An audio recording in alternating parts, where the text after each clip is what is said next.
അവന്റെ വിലയേറിയ നാമത്തിന് സ്തോത്രം ചെയ്യുന്നു. സഭകൾക്കുള്ള ദൂതുകൾ നമ്മൾ പഠിച്ചുകൊണ്ടിരിക്കുകയായിരുന്നു. നമുക്കിന്ന് പെർഗമോസ് സഭയ്ക്ക് എഴുതിയ ദൂത്, വെളിപ്പാട് പുസ്തകം 2-ാം അധ്യായത്തിന്റെ 12 തൊട്ട് 17 വരെയുള്ള വാക്യം നമുക്കൊരാവർത്തി വായിക്കാം. പെർഗമോസ് സഭയുടെ ദൂതൻ എഴുതിയ എഴുത്ത് നാം വായിക്കാൻ പോവുകയാണ്. വെളിപ്പാട് പുസ്തകം 2-ാം അധ്യായം 12 തൊട്ടുള്ള വാക്യം. പെർഗമോസിലെ സഭയുടെ ദൂതൻ എഴുതുക: മൂർച്ചേറിയ ഇരുവായ്ത്തലയുള്ളവൻ അരുളി ചെയ്യുന്നത്, നീ എവിടെ പാർക്കുന്നെന്നും അത് സാത്താന്റെ സിംഹാസനമുള്ളിടമെന്നും ഞാൻ അറിയുന്നു. നീ എന്റെ നാമം മുറുകെ പിടിച്ചിരിക്കുന്നു. നിങ്ങളുടെ ഇടയിൽ സാത്താൻ പാർക്കുന്നിടത്ത് തന്നെ എന്റെ സാക്ഷിയും വിശ്വസ്തനുമായ അന്തിപ്പാസിനെ കൊന്ന കാലത്ത് പോലും നീ എങ്കിലുള്ള വിശ്വാസം നിഷേധിച്ചിട്ടില്ല. എങ്കിലും നിന്നെക്കുറിച്ച് കുറഞ്ഞൊരു കുറ്റം പറവാനുണ്ട്. ഇസ്രായേൽ മക്കൾ വിഗ്രഹാർപ്പിതം തിന്നേണ്ടതിനും ദുർനടപ്പ് ആചരിക്കേണ്ടതിനും അവരുടെ മുമ്പിൽ ഇടർച്ച വെപ്പാൻ ബാലാക്കിന് ഉപദേശിച്ചു കൊടുത്ത ബിലെയാമിന്റെ ഉപദേശം പിടിച്ചിരിക്കുന്നവർ അവിടെ നിനക്കുണ്ട്. അവണ്ണം നിക്കലവരുടെ ഉപദേശം കൈക്കൊള്ളുന്നവർ നിനക്കുണ്ട്. ആകയാൽ മാനസാന്തരപ്പെടുക, അല്ലാഞ്ഞാൽ ഞാൻ വേഗത്തിൽ വന്ന് എന്റെ വായിലെ വാളുകൊണ്ട് അവരോട് പോരാടും. ആത്മാവ് സഭകളോട് പറയുന്നതെന്ന് ചെവിയുള്ളവൻ കേൾക്കട്ടെ.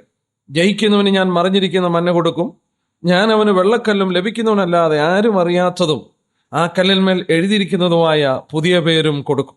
നമ്മൾ കഴിഞ്ഞ ദിവസം കർത്താവ് ആസിയയിലുള്ള 7 സഭയ്ക്ക് എഴുതിയ ദൂതുകളെ കുറിച്ച് പഠിച്ചുകൊണ്ടിരിക്കുകയായിരുന്നു. നമ്മൾ ചിന്തിക്കുകയുണ്ടായി, ആസിയയുടെ പ്രദേശത്ത് 7-ലധികം സഭകൾ ഉണ്ട്. പുതിയ നിയമത്തിൽ തന്നെ തെളിവുണ്ട്. എന്നാൽ 7 സഭകളെ തിരഞ്ഞെടുത്തത് സാമ്പിൾ ചർച്ചസ് ആയിട്ടാണ്.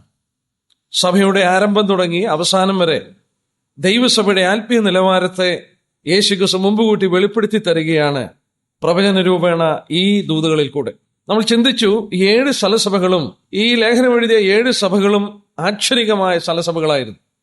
അവയുടെ ആവശ്യം തിരുത്തുവാൻ വേണ്ടി കർത്താവ് ഇത് എഴുതുമ്പോൾ ഓരോ ദൂതിന്റെ അവസാനത്തിലും എഴുതിയിട്ടുണ്ട്, ആത്മാവ് സഭകളോട് പറയുന്നത് എന്തെന്ന് ചെവിയുള്ളവൻ കേൾക്കട്ടെ. സ്ഥലസഭയുടെ ആവശ്യത്തിന് എഴുതി, സർവ്വലോക സഭയുടെ ആവശ്യത്തിന് എഴുതി. പ്രവചന രൂപേണ സഭയിൽ സംഭവിക്കുന്ന ആത്മീക വ്യതിയാനങ്ങളെ കുറിച്ച് കർത്താവ് രേഖപ്പെടുത്തുമ്പോൾ എല്ലാവരും ഒരുപോലെ കൈക്കൊള്ളുവാനും സഭയുടെ ചരിത്രം നമുക്ക് ഇതിൽ കൂടെ പഠിക്കുവാനായിട്ടും കഴിയും. നമ്മൾ പ്രാരംഭമായി എഫെസോ സഭയെക്കുറിച്ച് പഠിച്ചു. അപ്പോസ്തലന്മാരുടെ കാലശേഷം അല്ലെങ്കിൽ അവരുടെ അന്ത്യത്തിലേക്ക് വന്ന നാളുകളിൽ AD ഏകദേശം 33 തൊട്ട് 100 വരെയുള്ള ഒരു കാലഘട്ടത്തിന്റെ ചരിത്രമാണ് എഫെസോസ് സഭയ്ക്കുള്ള ദൂതിൽ കൂടെ വെളിപ്പെടുത്തി തന്നത്.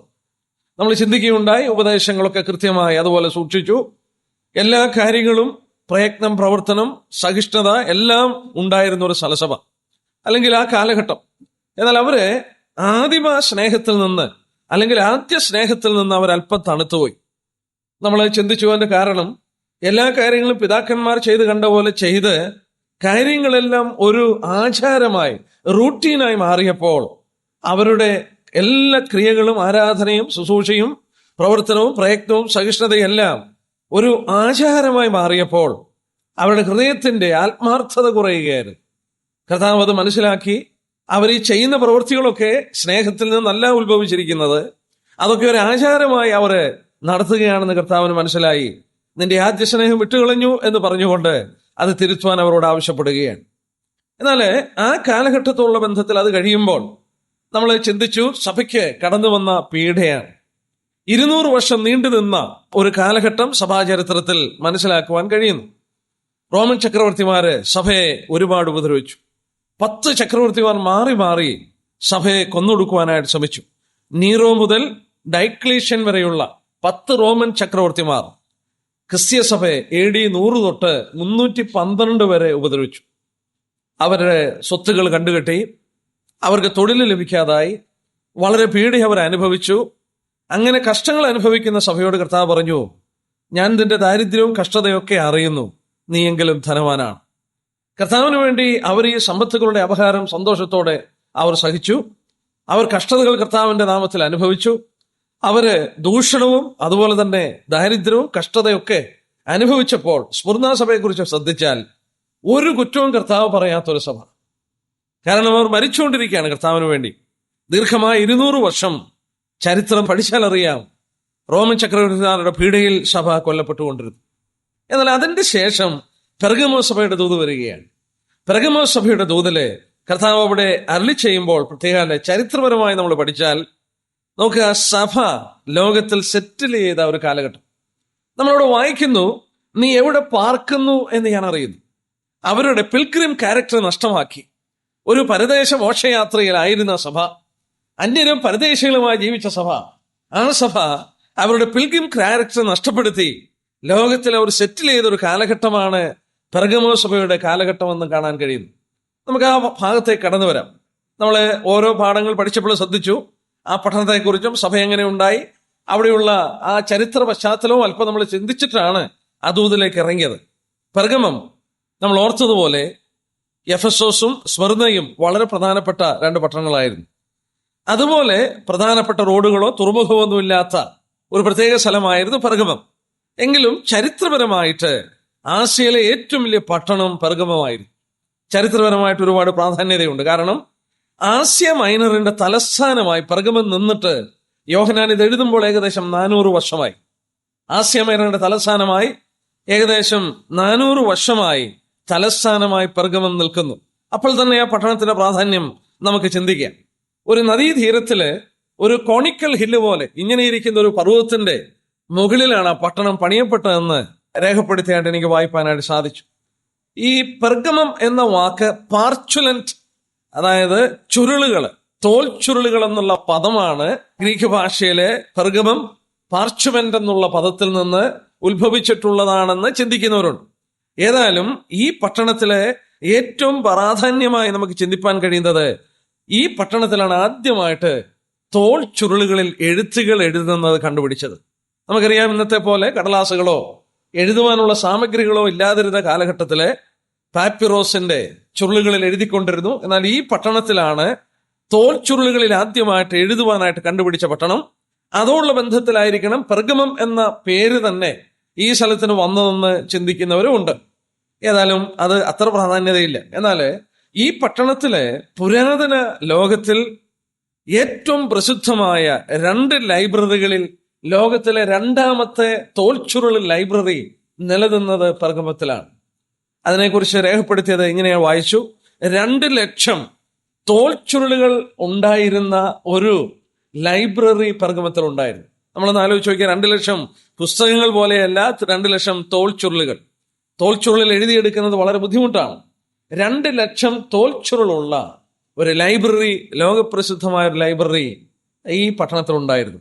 അതിനെക്കുറിച്ച് ഇങ്ങനെ വായിച്ചു: അലക്സാൻഡ്രിയയിലായിരുന്നു ഏറ്റവും ഒന്നാമത് നിൽക്കുന്ന ലൈബ്രറി, 2ാമത്തത് പെർഗമത്തിലായിരുന്നു. ഈ പട്ടണത്തിലാണ് തോൽച്ചുരുളിൽ ആദ്യമായിട്ട് എഴുതുവാനായിട്ടും എഴുത്തുകൾ കണ്ടുപിടിച്ചെന്നുള്ളത് നമുക്കറിയാം. എന്നാൽ ഇത് വളരെയധികം ജാതി ആചാരങ്ങളിൽ മുഴുകിയിരുന്ന ഒരു പട്ടണമായിരുന്നു. അഥേനയുടെ ക്ഷേത്രത്ത് അവിടെ പ്രസിദ്ധമായിരുന്നു. എന്നാൽ ഇവിടുത്തെ ഏറ്റവും പ്രസിദ്ധമായ കാര്യം ഇവിടുത്തെ ഒരു ദേവതയാണ്. ദേവത എന്ന് പറഞ്ഞാൽ സർപ്പദേവത. പെർഗമത്തിന്റെ ദൈവം എന്ന് പറയുന്നത് സർപ്പദേവതയായ അസ്കലപായസ്. അസ്കലപായസ് എന്ന് പറയുന്ന സർപ്പദേവതയെ ആരാധിച്ചിരുന്ന ഒരു സ്ഥലമായിരുന്നു, പ്രസിദ്ധമായൊരു ക്ഷേത്രവും ഈ സർപ്പദേവതയുള്ള ബന്ധത്തിൽ അവിടെ ഉണ്ടായിരുന്നു. ജീവിക്കുന്ന സർപ്പങ്ങളെ വളർത്തിയിരുന്ന ഒരു ക്ഷേത്രം പെർഗമത്തിൽ ഉണ്ടായിരുന്നു. രോഗസൗഖ്യത്തിനു വേണ്ടി അനേക ആളുകൾ ഈ ക്ഷേത്രത്തിലെത്തിയിരുന്നു. ജീവനുള്ള സർപ്പത്തെ വളർത്തിയിരുന്നു. നോക്കുക, ഒരുപക്ഷെ ഇതിൽ നിന്നായിരിക്കണം ഹൈന്ദവ പുരാണത്തിലും നമ്മൾ ശ്രദ്ധിച്ചു നോക്കിയാൽ നാഗദേവതകളും നാഗയക്ഷിയും നാഗത്തെ ആരാധിക്കുന്ന ആരാധനകളൊക്കെ ജാതി ആചാരങ്ങളിൽ ഇന്ത്യയിലും ഒക്കെ പടർന്നു പിടിച്ചപ്പോൾ പുരാതന കാലത്ത് ഈ പെർഗമത്തിൽ ഏറ്റവും പ്രസിദ്ധമായ സർപ്പദേവതയുടെ ക്ഷേത്രമായ അസ്കലപായസ് ക്ഷേത്രം നിലനിന്നിരുന്നു. അവിടെ അനേക രോഗികളുടെ സൗഖ്യത്തിനു വേണ്ടി അവിടെ എത്തിയിരുന്നു. അതിനെക്കുറിച്ച് ഇങ്ങനെ പറയുന്നു: അവിടെ ഉണ്ടായിരുന്ന ആ പട്ടണത്തിന്റെ ഒരു ടൈറ്റിൽ, ഒരു തലക്കെട്ട് പട്ടണത്തിനുണ്ടായിരുന്നു. ആ തലക്കെട്ട് അസ്കലപ്പസ് ദ സേവിയർ, രക്ഷകനായ അസ്കലപ്പസ് എന്ന് ഈ പട്ടണത്തിന് പറഞ്ഞിരുന്നു. കാരണം ഈ ക്ഷേത്രം അവിടെ നിലനിന്ന് രോഗികൾക്ക് സൗഖ്യം ലഭിച്ചുകൊണ്ടിരുന്നത് കൊണ്ട് അങ്ങനെ ഒരു പേര് ആ പട്ടണത്തിന് വന്നു. നമ്മൾ മെഡിക്കൽ കോറിൽ ഇന്ന് ശ്രദ്ധിച്ചാൽ അറിയാം, മെഡിക്കൽ ഫീൽഡിലെ മെഡിക്കൽ കോറിന്റെ എംബ്ലം വന്നിട്ടുള്ളത് പാമ്പും അതുപോലെ ഒരു കപ്പും കൂടെ വെച്ചുകൊണ്ടാണ്. സാധാരണ മെഡിക്കൽ കോറിന്റെ മെഡിക്കൽ ഷോപ്പിലൊക്കെ നമ്മൾ ആ എംബ്ലം കാണാറുണ്ട്. എവിടെ നിന്നാണ് ഈ മെഡിക്കൽ ഷോപ്പിന് ആ പാമ്പിന്റെ എംബ്ലം വന്നത്? മെഡിക്കൽ ഫീൽഡിന് എവിടെയാണ് ആ പാമ്പിന്റെ എംബ്ലം വന്നത്? ഈ പെർഗമത്തിലാണ് അതിന്റെ ആരംഭം. ഈ പെർഗമത്തിൽ നിന്നാണ് ഈ പാമ്പിന്റെ എംബ്ലം മെഡിക്കൽ ഫീൽഡിൽ വരുവാനായിട്ട് കാരണം കുറിച്ചെന്നുള്ളത് ചരിത്രത്തിന്റെ പുറകിലോട്ട് ഇറങ്ങിച്ചെന്നാൽ അറിയാം. രോഗസൗഖ്യം കിട്ടിയിരുന്ന സർപ്പദേവതയുടെ ക്ഷേത്രമാണ് പിന്നീട് ഈ മെഡിക്കൽ ഫീൽഡിന്റെ എംബ്ലമായിട്ടും പാമ്പിന്റെ, അല്ലെ എന്തിനാ മെഡിക്കൽ ഫീൽഡില് ഈ പാമ്പിന്റെ എംബ്ലം വരാൻ കാരണം? ഇവിടെ നിന്നാണ് അതിന്റെ ഉത്ഭവം എന്നുള്ളത് പ്രത്യേക ശ്രദ്ധേയമാണ്. അതോടുള്ള ബന്ധത്തിൽ തന്നെ നമ്മൾ ഓർത്തു നോക്കണം. യേശുക്രിസ്തുവിടെ പറയുകയുണ്ടായി, നീ പാർക്കുന്നിടം സാത്താന്റെ സിംഹാസനമുള്ളടമാണ്. സാത്താന്റെ സിംഹാസനം, സാത്താൻ പഴയ പാമ്പാണ്. എല്ലാം കൊണ്ടും ആ വിധത്തിൽ നമുക്ക് അവിടെ അത് ചിന്തിപ്പാനായിട്ട് സാധിക്കും. സാത്താന്റെ സിംഹാസനമുള്ള, ജീവിക്കുന്ന സർപ്പങ്ങളെ വളർത്തിയിരുന്ന സർപ്പദേവതയ അസ്കലപ്പോയോസിന്റെ ക്ഷേത്രം നിലനിന്നിരുന്ന ഒരിടം. അവിടെ ജാതികൾ ഭൂതങ്ങൾക്ക് ബലിയർപ്പിച്ചുകൊണ്ടിരുന്നപ്പോൾ വീണ്ടും അവിടെ ശ്രദ്ധേയമായ ഒരു കാര്യം, ഒരു റോമൻ എംപറർ, അതായത് അദ്ദേഹത്തിന്റെ പേര് ജൂലിയസ് സീസറിന്റെ പേരില് ഇവിടെ ക്ഷേത്രം പണിതിരുന്നു. എന്ന് പറഞ്ഞാൽ ലോർഡ് എന്ന് പറഞ്ഞുകൊണ്ട്, കർത്താവ് എന്ന് പറഞ്ഞുകൊണ്ട് ഒരു റോമൻ ചക്രവർത്തി ആരാധിക്കുന്ന ക്ഷേത്രവും ഇവിടെ നിലനിന്നു. അപ്പൊ നമുക്ക് ഓർക്കാം എന്തുമാത്രം ജാതീയ ഇൻഫ്ലുവൻസ്. പാമ്പിനെ ആരാധിക്കുന്നു, എംപററിനെ ആരാധിക്കുന്നു. ഈ പെർഗമം എന്ന് പറയുന്നത് സർപ്പദേവത, അതായത് അസ്കലപ്പസ് ദ സേവിയർ, രക്ഷകനായ അസ്കലപ്പസിന്റെ പട്ടണമെന്ന് അറിയപ്പെട്ടിരുന്നു. ഇങ്ങനെ ജാതീയ ആചാരങ്ങളിൽ മുഴുകിയിരുന്ന ഈ പട്ടണത്തിൽ അപ്പോസ്തലനായ പൗലോസ് 3 വർഷം എഫെസോസിൽ പാർത്ത് കർത്താവിന്റെ വേല ചെയ്തത് കഴിഞ്ഞ ക്ലാസ്സിൽ നമ്മൾ ചിന്തിക്കുകയുണ്ടായി. അന്ന് പൗലോസോട് പറയുന്നുണ്ട്, ആസ്യയിലുള്ള എല്ലാവരും ആ വചനം കേട്ടതായിട്ട് വായിക്കുന്നു. ആസ്യയിൽ എല്ലാവരും ആ വചനം കേട്ടപ്പോൾ വാസ്തവത്തിൽ ഈ സുവിശേഷം പെർഗമസിലും കടന്നു എന്നു, അങ്ങനെ അവിടെ ഒരു സഭയുണ്ടായി എന്ന് കരുതപ്പെടുന്നു. ഏതായാലും ഇവിടെ നമ്മൾ ഒന്നും കൂടെ സഭയുടെ ഉള്ള ബന്ധത്തിൽ ചിന്തിച്ചു നോക്കിയാൽ, നമ്മൾ കഴിഞ്ഞ ദിവസമൊക്കെ ചിന്തിക്കുകയുണ്ടായി, ആ സഭയെ ഇവിടെ പ്രതിനിധീകരിച്ചിരിക്കുന്നത് തങ്ക നിലവിളക്കാണ്. അതിന്റെ വിലയും മഹത്വമാണ്. ഇങ്ങനെ പാമ്പിനെ ആരാധിച്ചും ഇങ്ങനെ ജാതീയ ആചാരങ്ങളിൽ മുഴുകിക്കിടന്ന ഒരു സ്ഥലത്ത് സുവിശേഷത്തിന്റെ ശക്തിയാൽ വിളിച്ചു വേർതിരിക്കപ്പെട്ട ഒരു കൂട്ടം ആളുകളെ സ്വർഗത്തിലെ ദൈവം പ്രതിനിധീകരിച്ചത് തങ്ക നിലവിളക്കിലാണ്. അവർ ലോകത്തിൽ വെളിച്ചം വരുത്തിക്കൊണ്ട് വിലയേറിയ ഒരു തങ്കവിളക്കായിട്ട് അവർ നിൽക്കുകയാണ്. ആ സഭയുടെ മഹത്വം വാസ്തവത്തിൽ അവിടെ വീണ്ടും വിളിച്ചു കാണിക്കുന്നു. ഈ സഭ എത്രയോ കർത്താവിന് പ്രഷ്യസ് ആയിരിക്കും എന്നുള്ളത് ഓർക്കുക. എന്നാൽ ഇങ്ങനെ വിളിച്ച് വേർതിരിക്കപ്പെട്ട സഭ നമ്മൾ പ്രത്യേകം ശ്രദ്ധിച്ചു നോക്കിയാൽ, പെർഗമത്തിന്റെ കാലയളവിൽ പ്രവചനപരമായിട്ട് കടന്നു വരുമ്പോൾ ലോകത്തിലേക്ക് അവൾ ഇറങ്ങിച്ചെല്ലാൻ തുടങ്ങി. ഇവിടെ സഭയുടെ ചരിത്രത്തിനൊരു വ്യതിയാനം വരികയാണ്. എന്ന് പറഞ്ഞാൽ, നമ്മൾ നേരത്തെ ചിന്തിച്ചു സ്മിർന കാലയളവ്, അതായത് ഈ പെർഗമൻ കാലയളവിന് അല്പം മുമ്പ് ഏകദേശം 200 വർഷം ക്രിസ്തീയ സഭയെ കൊന്നൊടുക്കുവാനായിട്ട് ലോകവും സാത്താനും ശ്രമിച്ചു നോക്കി. റോമൻ ചക്രവർത്തിനെ ശ്രമിച്ചു നോക്കി. സഭയെ കൊന്നൊടുക്കുവാൻ കഴിയുന്നില്ലേ? സഭയെ കൊന്നൊടുക്കുവാൻ കഴിയാതെ വന്നപ്പോൾ അവരുടെ തന്ത്രം മാറ്റി സഭയോട് അനുകൂലമായി മാറി.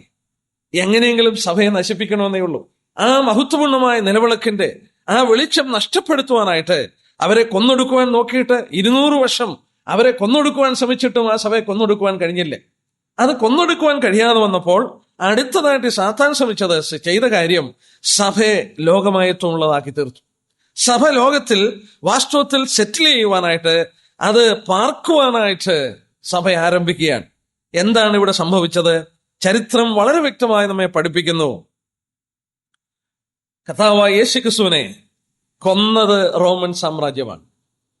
200 വർഷം തന്റെ ശിഷ്യന്മാരെ കൊന്നൊടുക്കിയത് റോമൻ സാമ്രാജ്യമാണ്. എന്നാൽ ആ റോമൻ സാമ്രാജ്യം, യേശുക്രിസ്തുവിനെ കൊന്ന റോമൻ സാമ്രാജ്യം, 200 വർഷം ക്രിസ്ത്യ സഭയെ കൊന്നൊടുക്കിയ റോമൻ സാമ്രാജ്യം, ഒരു സുപ്രഭാതത്തിൽ ഏകദേശം AD 312 റോമൻ സാമ്രാജ്യം പ്രഖ്യാപിച്ചു അവരുടെ മതം ക്രിസ്തു മതമായി. എങ്ങനെ സംഭവിച്ചു?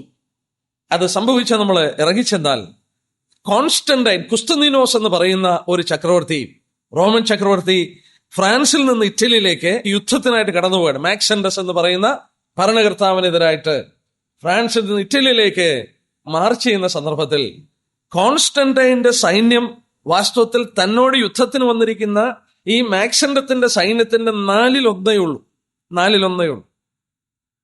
എന്നാൽ ആ കാലയളവില് യുദ്ധത്തിന് പോകുമ്പോൾ അവര് ദേവതമാരോടും ദേവന്മാരോടും പ്രാർത്ഥിക്കാറുണ്ട്. ജാതി ആചാരങ്ങൾ എല്ലാം നടത്തി, മാക്സെൻഡസ് നടത്തി, ഇങ്ങനെ പ്രാർത്ഥന നടത്തിക്കൊണ്ടിരിക്കുമ്പോൾ ചരിത്രം പറയുന്നത്, കുസ്തന്തീനോസ് ചക്രവർത്തി തനിക്കൊരു സ്വപ്നം കാണുവാനിടയായി. ഒരു ദർശനം പോലെ ഉണ്ടായി. തൻ്റെ മാതാവ് സ്വർഗത്തിലെ ദൈവത്തോട് പ്രാർത്ഥിക്കുന്നു, ക്രിസ്ത്യാനികളുടെ ദൈവത്തോട് പ്രാർത്ഥിക്കുന്നത് താൻ ദർശനത്തിൽ കണ്ടു.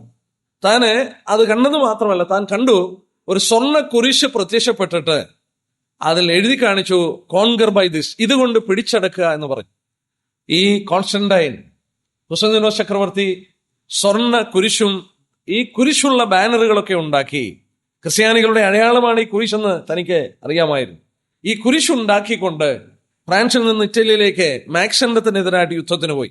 തന്റെ സൈന്യം, നമ്മൾ ഓർക്കണം, താൻ യുദ്ധം ചെയ്യുന്ന ജനത്തിന്റെ 4/1 മാത്രമേ ഉള്ളൂ തന്റെ സൈന്യം. പക്ഷെങ്കിൽ കുസ്തന്തീനോസ് ചക്രവർത്തി യുദ്ധത്തിൽ ജയിച്ചപ്പോൾ അദ്ദേഹത്തിന് മനസ്സിലായി, ഇത് സ്വർഗത്തിലെ ദൈവം തന്നെ സഹായിച്ചതുകൊണ്ട്, തന്റെ ദൈവത്തിന്റെ ശക്തി കൊണ്ട് ഇത് നേടിയെന്നുള്ളൊരു ധാരണ വന്നിട്ട് താൻ ക്രിസ്ത്യാനിയായി. അതുവരെ റോമൻ സാമ്രാജ്യം പീഡിപ്പിച്ചുകൊണ്ടിരുന്ന ആ സാമ്രാജ്യത്തിന്റെ മതം ക്രിസ്തുമതമായിട്ട് പ്രഖ്യാപിക്കുകയുണ്ടായി. നമ്മളത് ചിന്തിച്ചു നോക്കിയേ. അതുവരെയും ജാതി ആചാരത്തിൽ, നമ്മളിപ്പോൾ ഓർത്ത് പെർഗമത്തിലെയൊക്കെ സംഭവങ്ങൾ നമ്മൾ ഓർക്കുകയായിരുന്നു. ജാതി ആചാരങ്ങളിൽ മുഴുകിയിരുന്ന ആ സാമ്രാജ്യം ഒരു ദിവസം കൊണ്ട് ചക്രവർത്തി ക്രിസ്ത്യാനിയായി ആ സാമ്രാജ്യത്തിന്റെ മതം ക്രിസ്തുമതമായിട്ട് പ്രഖ്യാപിച്ചപ്പോൾ സർവ്വലോകത്തിന്റെ ഒരു സാമ്രാജ്യമാണ് റോമൻ സാമ്രാജ്യം. അന്ന് ഈ ക്രിസ്തീയ സഭയ്ക്ക് ഒരു പേര് കൊടുത്തു, സർവ്വലോക സഭ. ആ സഭ നമ്മൾ സാധാരണ കേൾക്കുന്ന ഒരു പദമാണ് കാത്തലിക് ചർച്ച്. കാത്തലിക് എന്ന വാക്കിന്റെ അർത്ഥം യൂണിവേഴ്സൽ, സർവ്വലോകം എന്നാണ്. അവിടെയാണ് അതിന് ആരംഭം കുറിച്ചത്. യൂണിവേഴ്സൽ ചർച്ച്, സർവ്വലോക സഭ. റോമൻ സാമ്രാജ്യം സർവ്വലോകത്തിന്റെ സഭയായി മാറിയെന്ന് കുസ്തന്തീനോസ് പ്രഖ്യാപിച്ചപ്പോൾ അന്ന് തൊട്ട് ക്രിസ്തീയ ഡോക്യുമെന്റ്സിൽ, എഴുത്തുകളിൽ മുഴുവൻ സഭയോടുള്ള ബന്ധത്തിൽ കാത്തലിക് എന്നൊരു പദം ഉപയോഗിക്കാൻ തുടങ്ങി. കാത്തലിക് എന്ന വാക്കിന്റെ അർത്ഥം യൂണിവേഴ്സൽ, സർവ്വലോക സഭ എന്നുള്ളൊരു പേരാണ്. മാത്രമല്ല അവിടെ തൊട്ട് നമ്മൾ ശ്രദ്ധിച്ചാല് വളരെയധികം ജാതി ആചാരങ്ങൾ സഭയിലേക്ക് ഇറങ്ങി വരുവാനായിട്ട് തുടങ്ങി. ഒരുപാട് ജാതി ആചാരങ്ങൾ നമുക്ക് ചരിത്രം പഠിച്ചാൽ വളരെ വ്യക്തമായിട്ട് മനസ്സിലാകുന്നു. അവിടെയാണ് ക്രിസ്മസ്, ഡിസംബർ 25 ക്രിസ്തുവിന്റെ ജന്മനാളായി ക്രിസ്ത്യാനികൾക്ക് പ്രഖ്യാപിച്ചത് കുസ്തന്തീനോസ് ചക്രവർത്തിയാണ്.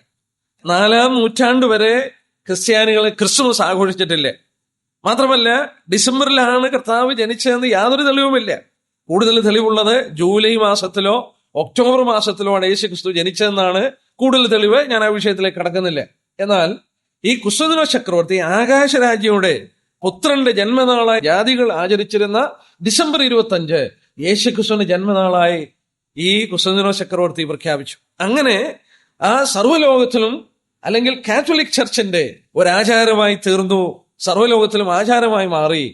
ഈ ക്രിസ്മസ് ഡിസംബർ 25 യേശു ക്രിസ്തു ജനിച്ചു. അതോടുള്ള ബന്ധത്തില് മൊണാസ്ട്രികള്, കോൺവെന്റ്സ്, അസറ്റിസിസം എന്ന് പറഞ്ഞാല് വിവാഹം കഴിക്കാതിരിക്കുക, ഇങ്ങനെയുള്ള ഒരുപാട് കാര്യങ്ങള് മെഴുകുതിരി കത്തിക്കുക.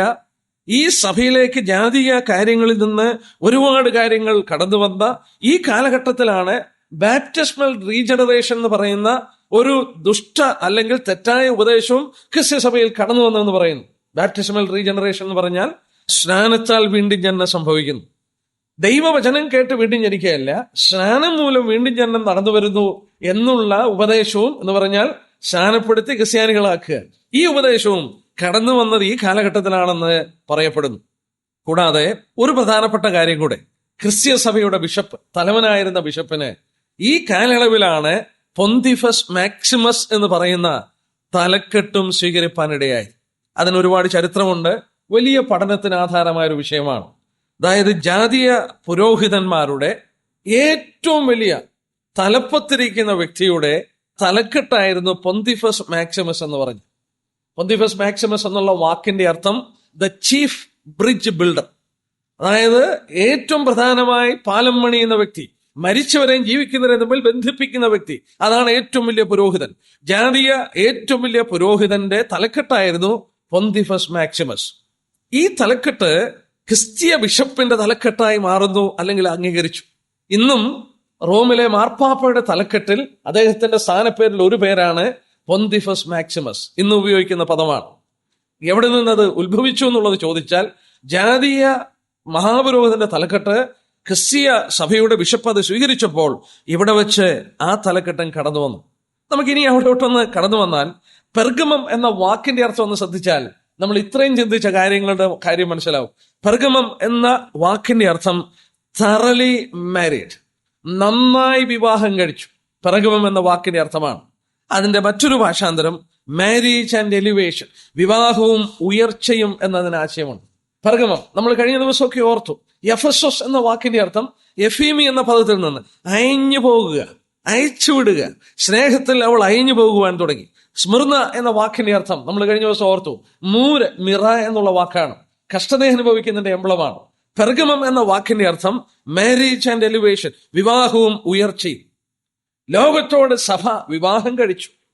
നോക്കുക, സ്മിർന കാലയളവില് ക്രിസ്ത്യാനികളുടെ സ്വത്തുക്കളും മറ്റും കണ്ടുകെട്ടിയെങ്കിൽ ഈ പെർഗമം കാലയളവില് അവരുടെ സ്വത്തുക്കൾ തിരിച്ചു കൊടുത്തു. അവർക്ക് വലിയ സ്ഥാനങ്ങൾ കിട്ടി. ഒരിക്കൽ അവർ ദരിദ്രരായിരുന്നെങ്കിൽ രാജാവിന്റെ മതത്തിന്റെ ആളുകളായി അവർ ഉയർന്നപ്പോൾ അവർക്ക് പള്ളികളും പട്ടക്കാരും, അവർക്ക് വലിയ സ്ഥാനങ്ങളും മാനങ്ങളും, അവർക്ക് സ്വത്തുക്കളും ഒക്കെ കിട്ടി.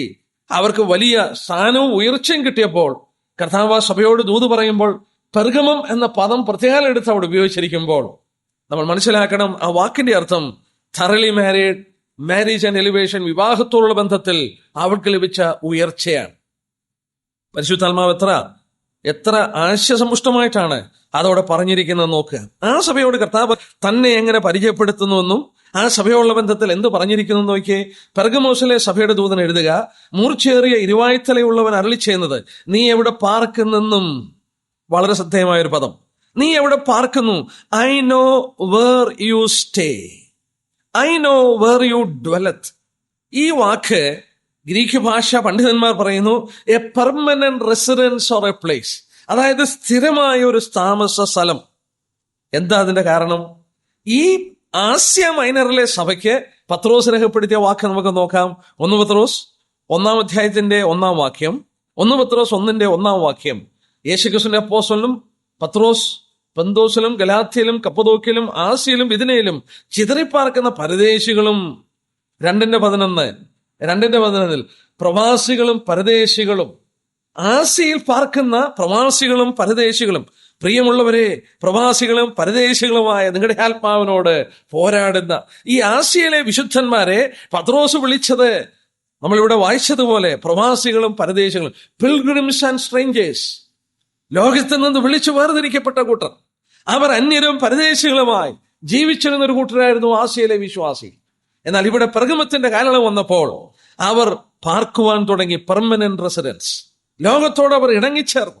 യേശുക്രിസ്തുവോട് പറയുകയാണ്, നീ അവിടെ പാർക്കുന്നു എന്ന് എനിക്കറിയാം എന്ന് പറഞ്ഞാൽ സഭ ലോകത്തിൽ സെറ്റിൽ ചെയ്യുവാൻ തുടങ്ങി. എന്നാൽ അവിടെ കർത്താവ് അവരോട് പറയുന്ന വാക്ക് ശ്രദ്ധിക്കുക, നീ പാർക്കുന്നിടം സാത്താന്റെ സിംഹാസനങ്ങളുടമാണ്. എന്തൊരു പദമാണെന്ന് നോക്കി, ആ വാക്കൊന്ന് ശ്രദ്ധിച്ചു നോക്കിയേ. നീ എവിടെ പാർക്കുന്നെന്നും അത് സാത്താന്റെ സിംഹാസനങ്ങളാണെന്ന് ഞാൻ അറിയുന്നു. ഈ ലോകത്തിൽ സെറ്റിൽ ചെയ്യുവാൻ നീ തുടങ്ങി. നീ പാർക്കുന്ന ഇടം സാത്താന്റെ സിംഹാസനമുള്ളതാണ്. നീ നിന്റെ പിൽഗ്രിം ക്യാരക്ടർ നഷ്ടമാക്കി. നിന്റെ ആ വടിയും കൂടാരവും, അതാണല്ലോ ഒരു വിശുദ്ധന്റെ എംബ്ലം. അന്യനും പരദേശം. അബ്രഹാം അങ്ങനെയല്ലേ ജീവിച്ചത്? കൂടാരത്തിൽ പാർത്ത് ദൈവം ശില്പിയായി നിർമ്മിച്ച ഒരു പട്ടണത്തെ നോക്കിക്കൊണ്ട് അന്യനും പരദേശിയുമായി ഒരു മോക്ഷയാത്രക്കാരനായി ആ വിശ്വാസികളുടെ പിതാവ് ജീവിച്ചു. കനാൻ ജീവിതത്തെക്കുറിച്ചൊക്കെ നമ്മൾ ഓർക്കുകയുണ്ടായി. ആ കുഞ്ഞാടിന്റെ ചോരയാൽ വീണ്ടെടുക്കപ്പെട്ടവര് അരകെട്ടി, കാലിൽ ചെരുപ്പിട്ട് കയ്യിൽ വടി പിടിച്ചുകൊണ്ട് അവരുടെ വാഗ്ദത്ത നാടിനെ നോക്കി അവർ യാത്ര ചെയ്യുവാൻ തുടങ്ങി. എന്നാൽ ലോത്തിനെ സംബന്ധിച്ച് നമ്മൾ വായിക്കുന്നു, അവൻ കൂടാരം നീക്കി ആ സോതോമിന്റെ വാതിൽക്കൽ കടന്നു ചെന്ന് അവൻ അവിടെ വലിയവനായി, അവൻ സെറ്റിൽ ചെയ്തവനായി അവനെ കാണുമ്പോൾ കൂടാരത്തിൽ പാർത്തുകൊണ്ട് ജീവിക്കുന്ന ഒരു അബ്രഹാം. എന്നാൽ ഇവിടെ വന്നപ്പോഴത്തേക്ക് വിശുദ്ധന്മാർ ലോകത്തിൽ സെറ്റിൽ ചെയ്ത് കഴിഞ്ഞു.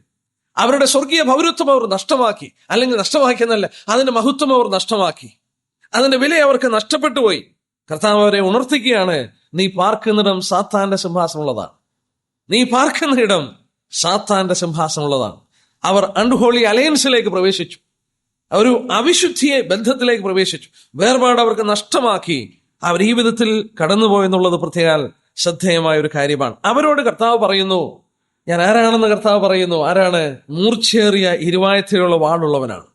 നിനക്ക് ആവശ്യം നിന്നെ തന്നെ വേർപെടുത്തേണ്ടതാണ്. You need a separation. എന്റെ കയ്യിലാണ് മൂർച്ചയേറിയ ഇരുവായത്തിലുള്ള വാളുള്ളത്. നോക്ക, ലോകത്തോട് ഇങ്ങനെ അൺഹോളി അലയൻസിൽ, അവിശുദ്ധമായ ബന്ധത്തിൽ ഏർപ്പെട്ട് ലോകത്തിൽ സെറ്റിൽ ചെയ്തവരോട് കർത്താവ് പറയുന്നു, ഞാൻ ഇരുവായത്തിലുള്ള മൂർച്ചയേറിയ ഇരുവായത്തലയുള്ള വാളുള്ളവനാണ്. എന്താണ് ഇരുവായത്തലയുള്ള വാള്? ആത്മാവിന്റെ വാള്. നമ്മളെ എബ്രായലേഖനം 4:12 എഫേസ്യർ 6:17 വായിക്കുന്നുണ്ടല്ലോ. ഹൃദയങ്ങളെയും സന്ധിമജ്ജകളെയും ആത്മാവിന്റെ ഇലേക്ക് തുളച്ചു ചെല്ലുന്ന ജീവന്റെ വചനം, penetrating simple of penetrating character of the word of God. ദൈവവചനത്തിന്റെ ആഴത്തിലേക്ക് ഇറങ്ങിച്ചെല്ലുന്ന വചനത്തിന്റെ ക്യാരക്ടറാണ് ഇരുവായത്തലയുള്ള വാൾ. ഇരുവായ്ത്തലയുള്ള വാൾ. റോമൻ പടയാളികൾ ഉപയോഗിച്ചിരുന്ന പുരാതന ലോകത്തിന്റെ ആറ്റം ബോംബ് എന്ന് വിളിക്കപ്പെട്ട ചെറിയ വാൾ. വലിയ നീളമില്ലേ, ചെറിയ വാള്, രണ്ട് വശത്തോട്ടും വാത്തലയുള്ള വാൾ. അത് ദൈവത്തിന്റെ വചനമാണ്. നോക്കുക, ഇത് ശ്രദ്ധേയമായ ഒരു പദമല്ലേ?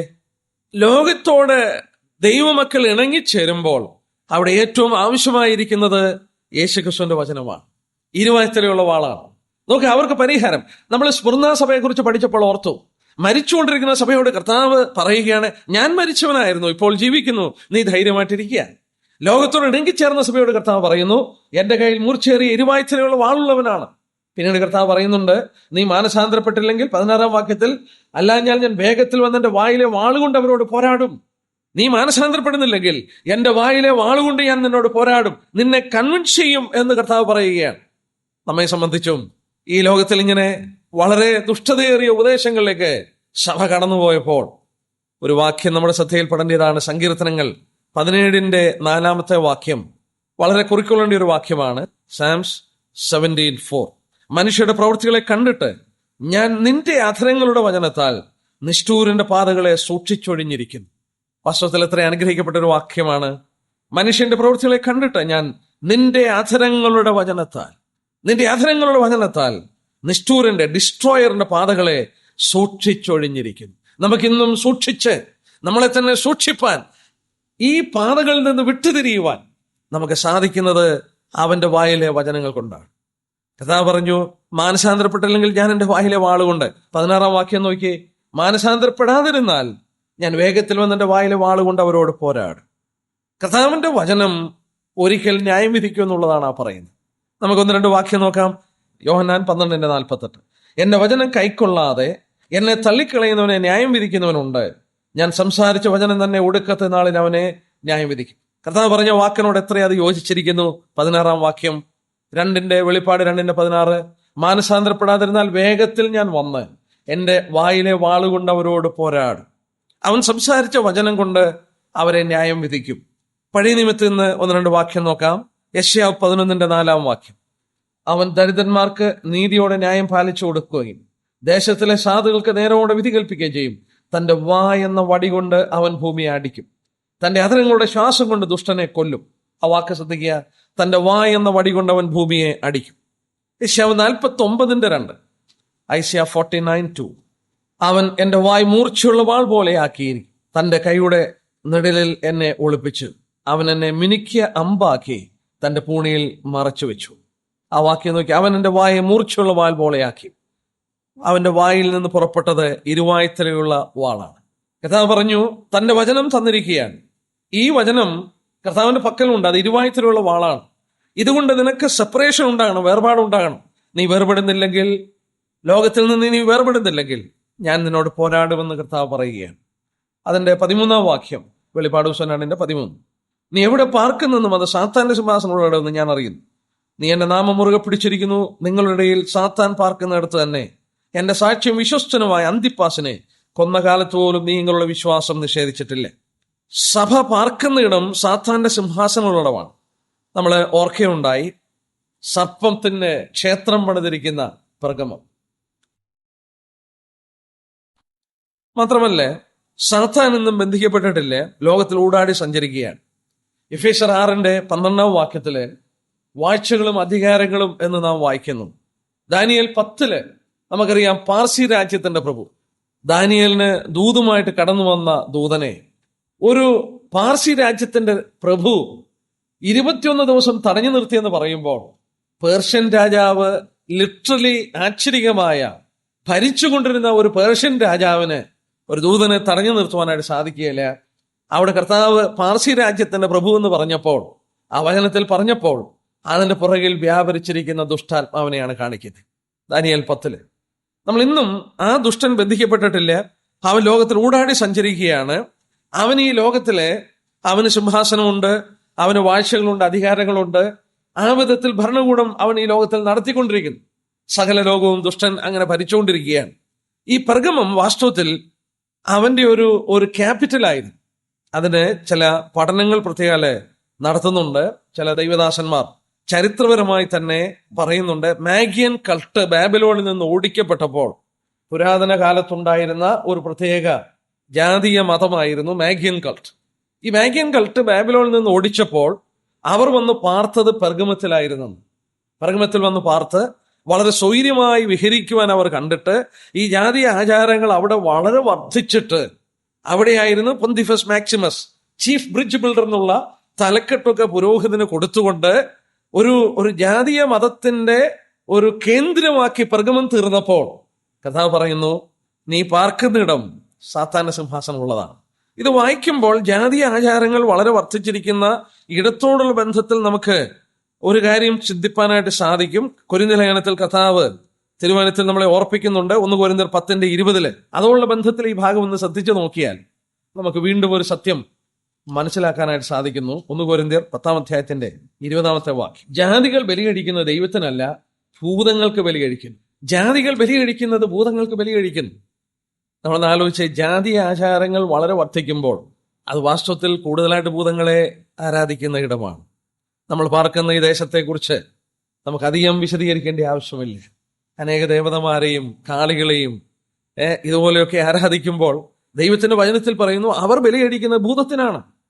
അപ്പോൾ ഈ ജാതി ആചാരത്തിന്റെ കേന്ദ്രമായിരുന്ന ഈ മാഗിയൻ കൾട്ടൊക്കെ വന്ന് വസിച്ച ഈ പെർഗമത്തില് ദൈവവചനത്തിൽ കർത്താവ് ഓർപ്പിച്ച പോലെ അത് സാത്താന്റെ സിംഹാസനമുള്ളിടമാണെന്ന് പറയുമ്പോൾ നമുക്കതിന്റെ പ്രസക്തി എത്രത്തോളമാണെന്നുള്ളത് ചിന്തിക്കാൻ കഴിയും.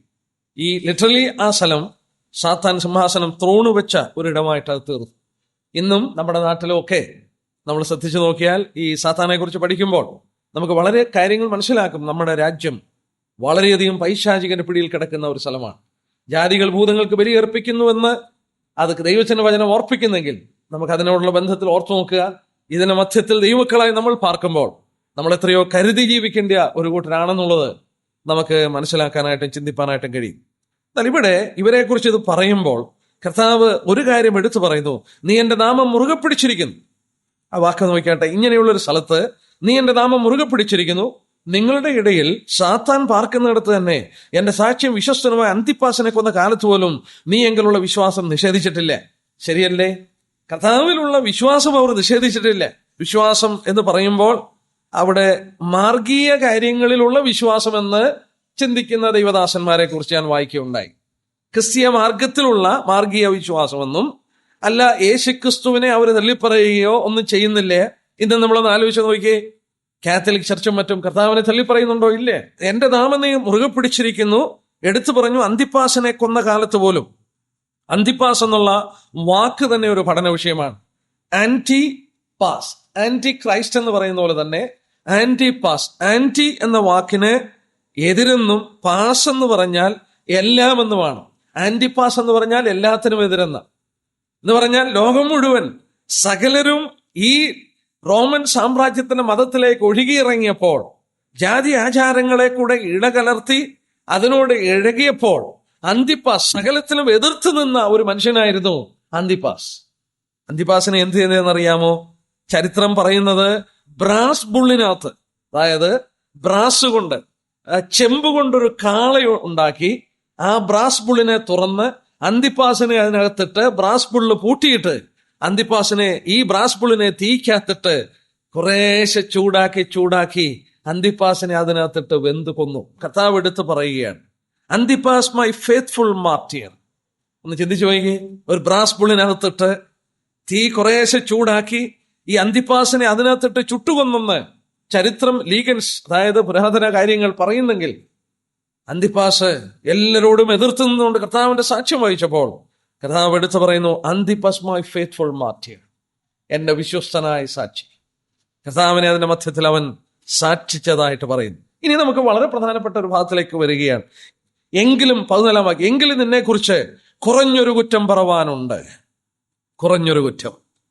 നമ്മളിവിടെ ശ്രദ്ധിച്ചാലേ, ഈ എഫെസോ സഭയെ കുറിച്ച് പറയുമ്പോൾ നമ്മൾ വായിക്കുന്നു 4 വാക്യത്തിൽ എഫെസോ സഭയെ കുറിച്ച് പറഞ്ഞപ്പോൾ നിന്റെ ആദ്യസ്നേഹം വിട്ടുകളഞ്ഞു എന്ന ഒരു കുറ്റം നിന്നോട് പറയാനുണ്ട്. എഫെസോ സഭയോട് പറഞ്ഞപ്പോൾ നിന്റെ ആദ്യസ്നേഹം വിട്ടു എന്ന ഒരു കുറ്റം, ഒരു കുറവ് നിന്നെ കുറിച്ച് പറയാനുണ്ട്. സ്മുർന്ന സഭയെ കുറിച്ച് വന്നപ്പോൾ ഒരു കുറ്റം കർത്താവ് പറയുന്നില്ലേ. എന്നാൽ പെർഗമോസ് കാലയളവിലേക്ക് വന്നപ്പോൾ കുറഞ്ഞൊരു കുറ്റം പറയാനായിട്ടുണ്ട്. But I have a few things against you. I have few things. നിന്നോട് പറയുവാൻ ചില കാര്യങ്ങളുണ്ട്. എന്താണ് പറയാനുള്ളത്? 14-15 വാക്യം നമ്മൾ മനസ്സിലാക്കി തരുന്നു. എന്തൊരു ആശയപുഷ്ടമായ കാര്യങ്ങളാണെന്ന് നോക്കുക. അവിടെ വായിക്കുന്നു, ഇസ്രായേൽ മക്കൾ വിഗ്രഹാർപ്പണം തിന്നേണ്ടതിനും ദുർനടപ്പ് ആചരിക്കേണ്ടതിനും അവരുടെ മുമ്പിൽ ഇടർച്ച വെപ്പാൻ ബാലാക്കിന് ഉപദേശിച്ചു കൊടുത്ത ബിലെയാമിന്റെ ഉപദേശം പിടിച്ചിരിക്കുന്നവർ അവിടെ നിനക്കുണ്ട്. അവണ്ണം നിക്കലോവ്യരുടെ ഉപദേശം കൈക്കൊള്ളുന്നവർ നിനക്കുണ്ട്. ആകയാൽ മാനസാന്തരപ്പെടുക. I have a few things against you. നോക്ക, ഇവിടെ ബിലെയാമിന്റെ ഉപദേശവും നിക്കലോവ്യരുടെ ഉപദേശവും, രണ്ട് ഉപദേശങ്ങൾ ദൈവസഭയ്ക്കകത്ത് കൊണ്ടുവന്ന് ദൈവജനത്തിന് മുന്നോട്ടുള്ള വിശ്വാസ നടപ്പിന് ഇടർച്ച വരുത്തുന്നു. ഇടർച്ച വെപ്പാൻ ഉപദേശിച്ചു കൊടുത്തു. നമുക്ക് ഈ സംഭവം അറിയാം. ബാലാക്കിന് ഉപദേശിച്ചു കൊടുത്ത ബിലെയാമിന്റെ ഉപദേശം സംഖ്യാപുസ്തകം 22 തൊട്ട് 25 വരെയുള്ള അധ്യായങ്ങളിലാണ് നമ്മളത് കാണുന്നത്. നമ്പേഴ്സ് 22 തൊട്ട് 25 വരെ. നമുക്ക് ഒന്ന് രണ്ട് വാക്യം ഒന്ന് വായിച്ചാം. സംഖ്യാപുസ്തകം ചരിത്രം നമുക്കറിയാം. ഇസ്രായേൽ മക്കള് ഈജിപ്തിൽ നിന്ന് വിടുവിക്കപ്പെട്ട് കനാൻ നാട്ടിലോട്ട് പോവുകയാണ്. ഈ കനാൻ നാട്ടിലോട്ട് പോകുമ്പോൾ അവരാരോടും യുദ്ധം ചെയ്യുവാനായിട്ട് തുനിഞ്ഞില്ല. മരുഭൂമിയിൽ വെച്ച് അവർ യാത്ര ചെയ്തങ്ങ് പോവുകയാണ്. പക്ഷെ അവരെ തടസ്സം ചെയ്യുവാനും അവരെ കൊന്നുമുടിക്കുവാനായിട്ടും ആളുകൾ ശ്രമിച്ചപ്പോൾ അവരെന്ത് ചെയ്തു എന്ന് നോക്കിക്കാട്ടെ. 22-ന്റെ 4-ാം വാക്യം, മോബ് മിദ്യാന മൂപ്പന്മാരോട്, കാളവയലിലെ പുല്ല് നക്കിത്തിന്നുന്നത് പോലെ ഈ കൂട്ടം നമുക്ക് ചുറ്റുമുള്ള എല്ലാവരെയും നക്കിക്കളയും എന്ന് പറഞ്ഞു.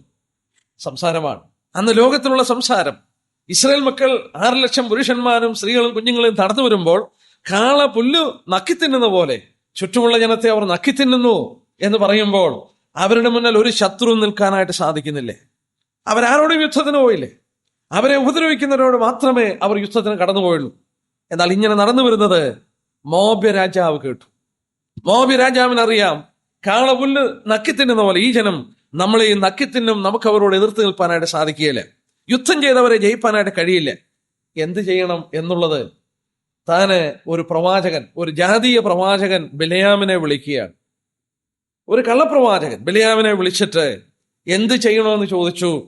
ബിലെയാമിനോട് പറഞ്ഞു, ഇസ്രായേൽ മക്കളെ ശപിക്കണം, അവർ പരാജയപ്പെടാൻ അവരെ ശപിക്കണം. പക്ഷെ ബിലെയാം പറഞ്ഞു, ഞാൻ ഗിരിമുകളിൽ കയറി നിന്ന് നോക്കുമ്പോൾ എന്റെ വായിൽ കിട്ടുന്ന സുഭാഷണം ഞാൻ പറയാം, ദൈവം എന്റെ വായിൽ എന്താ തരുന്നതെന്ന് വെച്ചാൽ അത് പറയാമെന്ന് പറഞ്ഞു.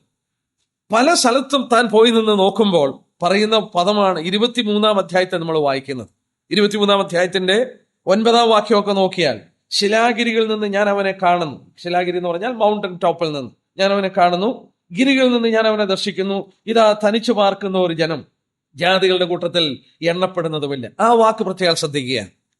പർവ്വതത്തിന്റെ മുകളിൽ നിന്ന് ബിലെയാം ഈ ജനത്തെ, താഴെ പാളയം അടിച്ചു കിടക്കുന്ന ജനത്തെ നോക്കിയപ്പോൾ ഇതാ തനിച്ചു പാർക്കുന്ന ഒരു ജനം, ജാതികളുടെ കൂട്ടത്തിൽ എണ്ണപ്പെടുന്നില്ലേ? അവർ ലോകത്തിലുള്ള ജാതികളോട് ഇടപഴകാതെ അവർ വേർപെട്ട് നിൽക്കുന്ന ഒരു ചിത്രം അവിടെ കാണുകയാണ്. വേർപെട്ട് തനിച്ചു പാർക്കുന്നു.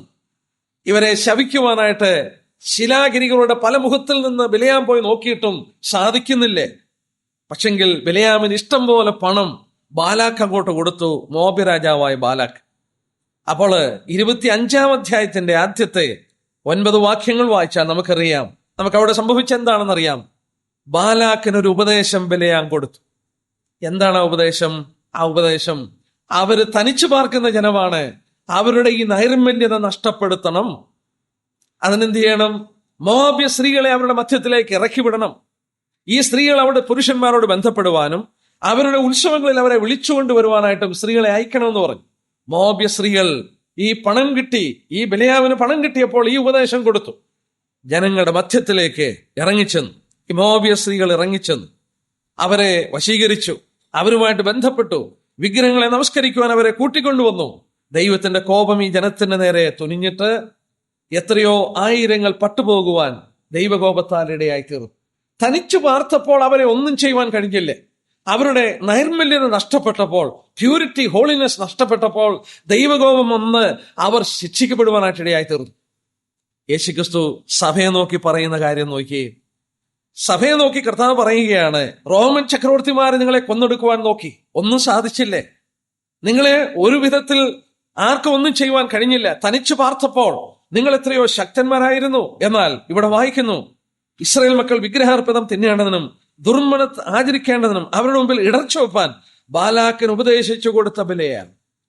പഴയ കാലത്തിൽ ഇസ്രായേൽ മക്കൾക്ക് സംഭവിച്ച പോലെ അവരുടെ മുന്നോട്ടുള്ള നടപ്പിന്റെ പാതയെ തകർത്തു കളയുവാൻ ബിലെയാം തന്ത്രങ്ങൾ പിണഞ്ഞു കൊടുത്തതുപോലെ സാത്താൻ ദൈവജനത്തിന് മുന്നോട്ടുള്ള യാത്രയെ തടസ്സപ്പെടുത്തുവാൻ ലോകത്തോട് അവരെ വിവാഹം കഴിപ്പിച്ചു. കുസ്തുനിയോസ് ചക്രവർത്തിയെ ക്രിസ്ത്യാനിയാക്കി. റോമൻ സാമ്രാജ്യത്തിന്റെ മതം ക്രിസ്തു മതമായിട്ട് തീർത്തു. എന്തൊരു ഉപദേശമാണെന്ന് നോക്കിയേ. എന്തിനാണ് ഈ ബിലയാം ഇങ്ങനെ ചെയ്തത്? ബിലയാം ആദ്യം പറഞ്ഞു, എന്റെ വായിൽ ദൈവം തരുന്ന വചനങ്ങളെ ഞാൻ പറയുകയുള്ളൂ. താൻ പർവ്വതത്തിലൊക്കെ കയറി നോക്കിയപ്പോഴും ഇസ്രായേലിനെ കുറിച്ച് സുഭാഷിതങ്ങളാണ് ചൊല്ലിയത്. പിന്നെന്തിനാണ് ബിലയാം ഈ തന്ത്രം പറഞ്ഞു കൊടുത്തത്? നമുക്കത് എന്തുകൊണ്ടെന്ന് യൂദായുടെ ലേഖനത്തിൽ സൂചന കിട്ടുന്നു. യൂദായുടെ ലേഖനം 11-ാം വാക്യം. യൂദാ 11 നോക്കിയേ. അവർക്കയ്യോ കഷ്ടം, അവർ കായീന്റെ വഴി നടക്കുകയും കൂലി കൊതിച്ച് ബിലയാമിന്റെ വഞ്ചനയിൽ തങ്ങളെ തന്നെ ഏൽപ്പിക്കുകയും. ആ വാക്ക് ശ്രദ്ധിച്ചേ. കൂലി കൊതിച്ച് ബിലയാമിന്റെ വഞ്ചനയിൽ തങ്ങളെ തന്നെ ഏൽപ്പിച്ചു. പണത്തിനു വേണ്ടി ബിലയാം തന്നെത്താൻ ഏൽപ്പിച്ചു കൊടുത്തു. ബാലാക്കിന്റെ കയ്യിൽ നിന്ന് ഒരുപാട് പൊന്നും വെള്ളിയും കിട്ടിയപ്പോൾ അവനെ പ്രീതിപ്പെടുത്തുവാൻ പറഞ്ഞുകൊടുത്ത കാര്യം. ക്രിസ്തീയ സഭയ്ക്ക് വന്ന പരാജയം ഇതുപോലെയുള്ള പരാജയമാണ്. എന്നാൽ ഇവിടെ കർത്താവ് എടുത്ത് പറഞ്ഞു, ദുർനടപ്പാചരിപ്പാനും വിഗ്രഹാർപ്പിതം തന്നെയാണ്. അത് നമ്മൾ നേരത്തെ പഠിച്ചിട്ടുണ്ട്. ഞാൻ ആ ഭാഗത്തിലേക്ക് അധികം വിശദീകരിക്കുന്നില്ലേ. ദുർനടപ്പും വിഗ്രഹാരാധനയും ഒക്കെ ക്രിസ്തീയ സഭയിലേക്ക് അത് കടന്നു വരാനായിട്ട് തുടങ്ങി. വിശുദ്ധന്മാർ എന്നുള്ള പേര് നഷ്ടപ്പെട്ടു. തനിച്ചു പാർക്കുന്ന ജനം. സഭയെന്ന് പറഞ്ഞാൽ വിളിച്ചു വേർതിരിച്ചവരുടെ കൂട്ടമാണ്. ആ വിശുദ്ധന്മാരുടെ നൈർമല്യത നഷ്ടപ്പെട്ടു. 2 പത്രോസ് 2:15 നമുക്കൊന്ന് വായിക്കാം. 2 പത്രോസ് 2:15. യൂദായുടെ ലേഖനം നമ്മൾ വായിച്ചു. 2 Peter chapter 2 verse 15. ഇതോട് ചേർത്തൊന്ന് വായിക്കാം. അവർ നേർവഴി വിട്ട് തെറ്റി ബയോരിന്റെ മകനായ ബിലയാമിന്റെ വഴിയിൽ നടന്നു. വിശുദ്ധന്മാരുടെ കൂട്ടം നേർവഴി വിട്ട് തെറ്റിയിട്ട് ബയോരിന്റെ മകനായ ബിലയാമിന്റെ വഴിയിൽ നടക്കുവാൻ തുടങ്ങി. ഇന്നും ക്രിസ്തീയ സമൂഹത്തെ നോക്കുക. വിളിച്ചു വേർതിരിച്ച് തനിച്ച് പാർക്കുവാൻ കർത്താവിനോട് മാത്രം ബന്ധപ്പെട്ട് വിശ്വസ്തത പാലിച്ച് നിൽക്കേണ്ട ജനം ലോകത്തോട് വിവാഹം കഴിച്ചു. അതിന്റെ ഫലമായി അവൾക്ക് വളരെ ഉയർച്ചയുണ്ടായി. എന്തായിരുന്നു എന്നുള്ളത് കർത്താവ് ഇവിടെ പറഞ്ഞു തരികയാണ്. ഇസ്രായേൽ ജനത്തിന്റെ മുന്നിൽ ഇടർച്ച വെച്ചുകൊടുത്തതുപോലെ തന്നെ ക്രിസ്തീയ സമൂഹത്തിന് ഇടർച്ച വെച്ചുകൊടുത്ത ഉപദേശം കൊണ്ടുവരുവാനായിട്ട് സാത്താനിടയായി. രണ്ടാമത് കർത്താവ് എടുത്ത് പറഞ്ഞു 15-ാം വാക്യത്തിൽ, നമ്മൾ നേരത്തെ പഠിച്ചതാണ്, അവണ്ണം നിക്കുള്ളവരുടെ ഉപദേശം കൈക്കൊള്ളുന്നവർ നിനക്കുണ്ട്. 2-ാം അധ്യായത്തിന്റെ 6-ാം വാക്യം നോക്കി. എഫെസോ സഭയോട് പറയുമ്പോൾ, എങ്കിലും നിക്കുള്ളവരുടെ നടപ്പ് നീ പകയ്ക്കുന്നൊരു നന്മ നിനക്കുണ്ട്. നിക്കുള്ളവരെ കർത്താവ് പകച്ചില്ലേ? നിക്കുള്ളവരെ പകച്ചു എന്ന് പറഞ്ഞില്ലേ? നിക്കുള്ളവരുടെ നടപ്പ്, നിക്കുള്ളവരുടെ നടപ്പിനെ കർത്താവ് പകച്ചു. അത് നിങ്ങളും പകയ്ക്കുന്നു. കർത്താവ് എന്താ പറഞ്ഞത്? നമ്മൾ അത് പഠിച്ചപ്പോൾ ഓർക്കുകയുണ്ടായി. നിക്കോ അവർ ലാവോസ് എന്ന് പറയുന്ന 2 ഗ്രീക്ക് പദത്തിൽ നിന്നാണ് നിക്കലോഷ്യൻ എന്ന് പറയുന്ന വേർഡ് ഉണ്ടായിരിക്കുന്നത്. നിക്കാവോ ടു കോൺകർ, ലാവോസ് ദ പീപ്പിൾ, ജനത്തെ പിടിച്ചടക്കുക. സാമാന്യ ജനം, സഹോദരന്മാരായി വസിച്ച ദൈവജനം, അവരുടെ മേൽ ഒരു കൂട്ടം ആളുകൾ ഉയർത്ത് അവരെ പിടിച്ചെടുക്കുവാൻ എന്ന് പറഞ്ഞാൽ അധികാരത്തിലേക്ക് ഉയരുവാൻ തുടങ്ങിയപ്പോൾ എഫെസോ സഭ അതിനെ പകച്ചു. ആ സിസ്റ്റത്തെ പകച്ചു. അത് ഞാനും പകയ്ക്കുന്നു എന്ന് കർത്താവ് പറഞ്ഞു. എന്നാൽ കാലം അല്പം കൂടെ കഴിഞ്ഞു. പെർഗമോസ് കാലം വന്നപ്പോൾ 15-ാം വാക്യത്തിൽ വായിക്കുന്നു, അത് ഉപദേശമായിട്ട് മാറി. ഈ ഉപദേശമാണ് നമ്മൾ അന്ന് പഠിച്ച പോലെ പട്ടത്വം, പൗരോഹിത്യം സഭയിൽ കടന്നു വരുവാനായിട്ട് ഇടയായ ഉപദേശം. ആദിമ നൂറ്റാണ്ടിൽ തന്നെ സഭയിൽ അത് കടന്നു വരുവാനായിട്ട് ശ്രമിച്ചപ്പോൾ യേശുക്രിസ്തു അതിനെ പകച്ചതുപോലെ ആ ജനവും പകച്ചുവെങ്കിൽ ഈ കുസ്തുനിയോസ് ചക്രവർത്തി ക്രിസ്ത്യാനിയായി മാറിയ ആ കാലഘട്ടത്തിൽ ഇത് സഭയൊരു ഉപദേശമായി കൈക്കൊണ്ടു. ഇന്ന് ക്രിസ്തീയ സഭയിൽ പൗരോഹിത്യത്തിന്റെ ഉപദേശം, പട്ടത്വം നിലനിൽക്കുമ്പോൾ നമ്മൾ ഈ ലേഖനം കർത്താവ് പറഞ്ഞത് മറക്കാതെ ഓർക്കേണ്ടത് ആവശ്യമാണ്. തുടർന്ന് നമുക്ക് ചിന്തിക്കാം. കർത്താവ് പറഞ്ഞു, ഞാൻ വേഗത്തിൽ വരുന്നു, മാനസാന്തരപ്പെടുക എന്ന് പറഞ്ഞു. എന്നാൽ ജയിക്കുന്നതിനുള്ള ബന്ധത്തിൽ കർത്താവ് പറഞ്ഞത് 2 കാര്യങ്ങൾ പറഞ്ഞു. ജയിക്കുന്നതിന് ഞാൻ മറിഞ്ഞിരിക്കുന്ന മന്ന കൊടുക്കും. ഞാൻ അവന് വെള്ളക്കല്ലും ലഭിക്കുന്നതിനല്ലാതെ ആരും അറിയാത്തതുമായ ആ കല്ലിന്മേൽ എഴുതിയിരിക്കുന്നതുമായ ഒരു പുതിയ പേരും കൊടുക്കും. 2 പ്രതിഫലം പറഞ്ഞു. ഈ കാര്യങ്ങളിൽ നിന്ന് നീ മോചിതയായി നീ ജയിക്കുന്നതിനായി മാറുന്നെങ്കിൽ കർത്താവ് ആദ്യം പറഞ്ഞു, ഞാൻ മറിഞ്ഞിരിക്കുന്ന മന്ന കൊടുക്കും. കഴിഞ്ഞ ഞായറാഴ്ച നമ്മൾ ആരാധനയുള്ള ബന്ധത്തിലൊക്കെ അത് ഓർക്കുകയുണ്ടായി. മറിഞ്ഞിരിക്കുന്ന മന്ന, മറിഞ്ഞിരിക്കുന്ന മന്ന, ഹിഡൻ മന്ന. എന്തുകൊണ്ടാണ് മന്ന മറിഞ്ഞിരിക്കുന്നു എന്ന് പറഞ്ഞത്? നമ്മൾ ആശ്ചര്യമായി പഠിച്ചു നോക്കിയാൽ 40 വർഷം മരുഭൂമി കൂടെ നടന്നപ്പോൾ അവർക്ക് മന്ന കൊടുത്തു. എന്നാൽ പിന്നീടുള്ള തലമുറയ്ക്ക് മന്ന ഒരിക്കലും കാണാൻ കഴിയില്ല. അതുകൊണ്ട് ദൈവം പറഞ്ഞു, ഒരു സ്വർണ്ണ പാത്രത്തിൽ കുറച്ച് മന്ന എടുത്തിട്ട് പെട്ടകത്തിന്റെ അകത്ത് ഒളിപ്പിച്ചു വെക്കാൻ പറഞ്ഞു, അടച്ചു വെക്കാൻ പറഞ്ഞു, മൂടി വെക്കാൻ പറഞ്ഞു. ആ പെട്ടകത്തിന്റെ അകത്തിരിക്കുന്ന മന്ന ഹിഡൻ മന്നയാണ്, അത് മറിഞ്ഞിരിക്കുന്ന മന്നയാണ്. അത് സാമാന്യ ജനത്തിന് കാണുവാൻ കഴിയാത്ത മന്നയാണ്. എന്നാൽ ഈ മന്ന നമ്മൾ നേരത്തെ പഠിച്ചു, നമ്മൾ നേരത്തെയുള്ള ബൈബിൾ ക്ലാസ്സുകളിൽ പഠിച്ചു, കർത്താവായ യേശു ക്രിസ്തുവിന്റെ ചിത്രമാണ് മറിഞ്ഞിരിക്കുന്ന മന്ന. ഇന്ന് കർത്താവ് നമുക്ക് ആ ദൈവജനത്തിന് ഭക്ഷണമായിട്ടിരിക്കുമ്പോൾ ലോകത്തിന് അവൻ മറിഞ്ഞിരിക്കുന്നു, അല്ലെങ്കിൽ അവർക്ക് മനസ്സിലാക്കാൻ കഴിയുന്നില്ലേ? നമുക്ക് ഇതുള്ള ബന്ധത്തിൽ പുറപ്പാട് പുസ്തകം 16-ാം അധ്യായം നമ്മൾ പല കാര്യങ്ങൾ പഠിച്ചു. എന്നാൽ ഈ കഴിഞ്ഞ 1-2 ദിവസം മുമ്പ് പ്രത്യേക നോട്ട് ചെയ്യാൻ കഴിഞ്ഞ ഒരു കാര്യം, പുറപ്പാട് പുസ്തകം 16-ാം അധ്യായത്തില് അതിന്റെ 6-ാം വാക്യത്തിൽ ഈ മന്നയെക്കുറിച്ച് പറയുന്ന ഭാഗം നമുക്ക് നോക്കാം. പുറപ്പാട് 16-ന്റെ 6-ാം വാക്യം. മോശയും അഹ്റോനും ഇസ്രായേൽ മക്കളോടൊക്കെയും നിങ്ങളെ മിസ്രയീം ദേശത്ത് നിന്ന് കൊണ്ടുവന്ന യഹോവ തന്നെ എന്ന് ഇന്ന് വൈകുന്നേരം നിങ്ങൾ അറിയും. പ്രഭാതകാലത്ത് നിങ്ങൾ യഹോവയുടെ തേജസ് കാണും. ആ വാക്കൊന്ന് ശ്രദ്ധിച്ചേ. വൈകുന്നേരത്തെ നിങ്ങൾ ഇത് അറിയും, പ്രഭാതത്തിൽ നിങ്ങൾ അവന്റെ തേജസ് കാണും. പിന്നെന്താ സംഭവിച്ചത്? 8-ാം വാക്യം. യഹോവ നിങ്ങൾക്ക് തിന്നുവാൻ വൈകുന്നേരത്ത് മാംസവും പ്രഭാതകാലത്ത് തൃപ്തിയാകും വണ്ണം അപ്പവും തരുമ്പോൾ നിങ്ങൾ അറിയും. ദൈവത്തിന് ഇത് രണ്ടും ഒന്നിച്ചു കൊടുത്താൽ പോരായിരുന്നോ? വൈകുന്നേരത്ത് കാടപ്പക്ഷിയും മറ്റും കൊടുത്ത് മാംസം കൊടുത്തപ്പോൾ പ്രഭാതത്തിൽ കൊടുത്തത് മന്നയാണ്. അവിടെ എടുത്തു പറഞ്ഞു, വൈകുന്നേരത്ത് നിങ്ങൾക്ക് അറിയും, പ്രഭാതത്തിൽ നിങ്ങൾ യഹോവയുടെ തേജസ് കാണും. വൈകിട്ട് അവർക്ക് ഭക്ഷിക്കാൻ കൊടുത്തത് കാടപ്പക്ഷിയാണ്, രാവിലെ അവർക്ക് കൊടുത്തത് മന്നയാണ്. എന്നാൽ മന്ന അവർക്ക് കൊടുത്തു. നമ്മൾ 13-ാം വാക്യത്തിൽ വൈകുന്നേരം കാടകൾ വന്ന് പാളയത്തിൽ മൂടി, പ്രഭാതകാലത്ത് പാളയത്തിന് ചുറ്റും മഞ്ഞ് വീണ് കിടന്നു. മഞ്ഞിൽ പ്രത്യക്ഷപ്പെട്ട ഈ മന്നയെക്കുറിച്ച് 7-ാം വാക്യത്തിൽ പറയുന്നത് എന്താണ്? യഹോവയുടെ തേജസ്സാണ്. നിങ്ങൾ യഹോവയുടെ തേജസ് കാണും. ഇസ്രായേൽ മക്കൾ രാവിലെ ഉണർന്നപ്പോൾ അവരുടെ ചുറ്റും ഈ മന്ന സ്വർഗത്തിൽ നിന്ന് വീണ് കിടന്നപ്പോൾ ദൈവം അവരോട് പറഞ്ഞു, നിങ്ങൾ യഹോവയുടെ തേജസ് കാണും. മനുഷ്യനായി അവതരിച്ച ദൈവപുത്രൻ, മനുഷ്യന്റെ അപ്പമായി, ജീവന്റെ അപ്പമായി ഭൂമിയിൽ അവതരിച്ച ദൈവപുത്രനെയാണ് ഈ മന്ന കാണിക്കുന്നതെന്ന് ഓർക്കുമ്പോൾ ദൈവത്തിന്റെ തേജസ് ലോകത്തിന് മനസ്സിലാക്കുവാൻ കഴിയുന്നത്, മനുഷ്യർക്ക് മനസ്സിലാക്കുവാൻ കഴിയുന്നത് ദൈവപുത്രനിലൂടെയാണ്. ഇത് മറഞ്ഞിരിക്കുന്ന മന്നയാണ്. നമുക്ക് വീണ്ടും ശ്രദ്ധിച്ചു നോക്കിയാൽ യേശുക്രിസ്തു പുനരുത്ഥാനം പ്രാപിച്ച ശേഷം തന്റെ ശിഷ്യന്മാരല്ലാതെ ലോകം അവനെ കണ്ടിട്ടില്ലേ. പുനരുത്ഥാനം പ്രാപിച്ച ക്രിസ്തുവിനെ തന്റെ ശിഷ്യന്മാർ മാത്രമേ കണ്ടിട്ടുള്ളൂ. ലോകത്തിലുള്ള ഒരൊറ്റ മനുഷ്യരെ കണ്ടിട്ടില്ലേ. അവൻ ഹിഡനായിരുന്നു. അവന്റെ ആ തേജസ്കരിക്കപ്പെട്ട ശരീരം, മഹത്വീകരിക്കപ്പെട്ട യേശുക്രിസ്തു ലോകത്തിന് മറഞ്ഞിരുന്നപ്പോൾ വാസ്തവത്തിൽ തന്റെ ശിഷ്യന്മാർക്ക് അവൻ പലപ്പോഴും പ്രത്യക്ഷപ്പെട്ടു. ഇസ്രായേൽ മക്കളോട് പറഞ്ഞു, പ്രഭാതത്തിൽ യഹോവയുടെ തേജസ് നിങ്ങൾ കാണുമെന്ന് പറഞ്ഞപ്പോൾ ആ മന്ന നിങ്ങൾ കാണുമെന്നുള്ളതാണ് അവിടെ പറഞ്ഞിരിക്കുന്നത്. നമുക്ക് മറഞ്ഞിരിക്കുന്ന മന്ന നമ്മെ സംബന്ധിച്ച് നമ്മൾ ഓർത്തു നോക്കി. ദൈവത്തിന്റെ കൊലോസ്യലേഖനം 2:3 നമ്മൾ ഇങ്ങനെ വായിക്കുന്നു, അവനിൽ ക്രിസ്തുവിൽ ജ്ഞാനത്തിന്റെയും പരിജ്ഞാനത്തിന്റെയും നിക്ഷേപങ്ങളൊക്കെയും ഗുപ്തമായിരിക്കുന്നു. ഇംഗ്ലീഷിൽ വായിച്ചാൽ in whom are hidden all the treasures of wisdom and knowledge of God. ദൈവത്തിന്റെ സകല ജ്ഞാനവും വിഷ്ടവും അതിന്റെ നിധിയിരിക്കുന്നത് ഹിഡൻ ഇൻ ഹിം, അവനിൽ മറിഞ്ഞിരിക്കുകയാണ്. ദൈവത്തിന്റെ മഹത്വം, ദൈവത്തിന്റെ ജ്ഞാനം, ദൈവത്തിന്റെ എല്ലാ തേജസ്സും യേശുക്രിസ്തുവിൽ മറിഞ്ഞിരിക്കുന്നു. ഇത് ലോകത്തിന് ഒരിക്കലും മനസ്സിലാക്കാൻ സാധിക്കുകയില്ല. ഹിഡനാണ്. ഞാൻ ഇങ്ങനെ പറയാറുണ്ട് സമാഗമന കൂടാരത്തെ കുറിച്ച്. ഒരു സാധാരണ ഒരു ജനം ഒരാൾ നടന്നു പോയാൽ സമാഗമന കൂടാരം ഒരുപാട് കൂടാരങ്ങൾ അടിച്ചു കിടക്കുന്ന ഒരു പാളയം, ഒരു ക്യാമ്പ്. ഈ ക്യാമ്പിന്റെ നടുക്ക് അല്പം കൂടെ വലിയ ഒരു കൂടാരം ഉള്ളൂ, സമാഗമന കൂടാരം.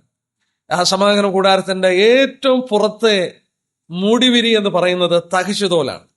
ദൈവം പ്രത്യേകം പറഞ്ഞു, ഏറ്റവും പുറത്ത് തഹശുതോൽ കൊണ്ട് അത് മൂടണം. തഹശുതോൽ എന്ന് പറഞ്ഞാൽ ഈജിപ്തിലെ നൈൽ നദിയിൽ കാണപ്പെട്ട ഒരു മത്സ്യത്തിന്റെ തോലാണ്, ലെതർ പോലെയുള്ള ഒരു തോലാണ്. ഇസ്രായേൽ മക്കൾ കാലിന്റെ ചെരുപ്പുണ്ടാക്കുവാനായിട്ട് അവിടെ നിന്ന് ഉണങ്ങിക്കൊണ്ടുവന്ന സാധനമാണ് ഈ തഹശുതോൽ. അത് ദൈവത്തിന്റെ ആലയത്തിന്റെ പുറംമൂടി ഉണ്ടാക്കുവാൻ കൊടുക്കുവാൻ പറഞ്ഞു. അവരത് കൊടുത്തു. അവരുടെ ചെരുപ്പിന്റെ ധരിച്ചിരുന്ന ചെരുപ്പ് പിന്നെ 40 വർഷം തേങ്ങില്ലേ. എന്നാൽ ഈ തഹശുതോലിന്റെ നിറം ഗ്രേ കളറാണ്. ഗ്രേ കളർ, ഒരു ചാര നിറമാണ്. എന്ന് പറഞ്ഞാൽ അതിന്റെ അർത്ഥം പുറത്തുകൂടെ നടന്നു പോകുന്ന ഒരു മനുഷ്യൻ നോക്കിയാൽ ഒരു ചാര നിറമുള്ള വലിയ ആകർഷകമല്ലാത്ത തോലുകൊണ്ട് പൊതിയപ്പെട്ട ഒരു കൂടാരം. എന്നാൽ ദൈവത്തെ അറിഞ്ഞ പുരോഹിതന്മാർ ശുശ്രൂഷിക്കാൻ ഈ പരിശുദ്ധ സ്ഥലത്തോട്ട് പ്രവേശിക്കുകയാണെന്ന് ഓർത്താട്ടെ, തങ്ക കവരവിളക്കിൽ നിന്ന് 7 വിളക്കിൽ നിന്ന് പ്രകാശം വീഴുന്നത് തങ്ക വിളക്കിലാണ്. അവിടെ നിന്നത് തട്ടുന്നത് ധൂപപീഠം തങ്കം പൊതിഞ്ഞതാണ്. കാഴ്ചയപ്പത്തിന്റെ മേശ തങ്കമേശയാണ്. അവർ ഭിത്തി നോക്കിയാൽ തങ്കം കൊണ്ട് പൊതിഞ്ഞ പലകകളാണ്. ഒരു വിധത്തിൽ പറഞ്ഞാൽ അവർ കാണുന്നത്, അവർ നിൽക്കുന്നത്, it is a house of gold. തങ്കം കൊണ്ട് നിർമ്മിക്കപ്പെട്ട, തങ്കം കൊണ്ടുള്ള ഫർണിച്ചർ കൊണ്ട് മുഴുവൻ നിൽക്കുന്ന ഒരു തങ്ക വീട്ടിലാണ് ഈ പുരോഹിതൻ നിൽക്കുന്നത്. അകത്ത് പ്രവേശിച്ച ഒരുവൻ. എന്നാൽ പുറത്തുള്ളവന് ഈ മഹത്വം ഹിഡനാണ്, ഇത് മറഞ്ഞിരിക്കുകയാണ്.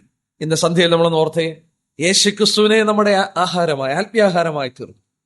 ലോകത്തിന് മറഞ്ഞിരിക്കുന്ന മന്ന, അത് നമുക്ക് വാസ്തവത്തിൽ ജയിക്കുന്നവർക്ക് മറിഞ്ഞിരിക്കുന്ന മന്ന തരുമെന്ന് പറയുമ്പോൾ, ഇന്ന് നമുക്ക് അവനെ നമ്മുടെ ആത്മീയാഹാരമായി ലഭിച്ചപ്പോൾ ഈ ലോകത്തോട് ഇണങ്ങിച്ചേർന്നവർക്ക് ഒരിക്കലും കർത്താവിന്റെ ആ മഹത്വം കാണുവാനോ ദൈവ തേജസ് കാണുവാനോ അവർക്ക് കഴിയില്ല. രണ്ടാമത് എടുത്തു പറഞ്ഞു, ഞാൻ അവന് വെള്ളക്കല്ലും, രണ്ടാമത് പറഞ്ഞു പ്രതിഫലം, ഞാൻ അവന് വെള്ളക്കല്ലും ലഭിക്കുന്നതിനല്ലാതെ ആരും അറിയാത്തതും ആ കല്ലിന്മേൽ എഴുതിയിരിക്കുന്ന ഒരു പുതിയ പേരും കൊടുക്കും. ഞാൻ അവന് ഒരു വെള്ളക്കല്ലും ഒരു പുതിയ പേരും കൊടുക്കും.